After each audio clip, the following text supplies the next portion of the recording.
పేరేమో పాలు, వాస్తవంగా అమ్మేదేమో నీళ్లు. లీటర్ పాలల్లో 2 లీటర్ల నీళ్లు కలుపుతాడట. అదేమంటే ఏమంటాడో తెలుసా?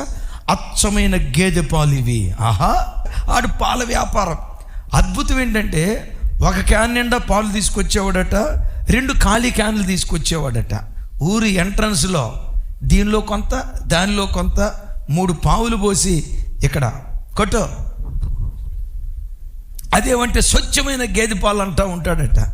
ఒకరోజు దేవుడు అడిగి ప్రత్యక్షమై, ఒరే పిసినారుడా, ఎందుకురా ఇంత మోసం చేస్తావు? నీకు ఒక పని చేస్తా. ఇదిగో, జనాలకి ఎట్లా నీళ్ల పాలు అమ్మకుండా స్వచ్ఛమైన పాలు అమ్మేటట్లుగా రోజుకొచ్చి 1 క్యాన్ పాలు కాదు, నీకు సముద్రం అంత పాలు ఇస్తా, అమ్ముకో. ఎంత తోడుకుంటావో అంత తోడుకో. ఆ సముద్రం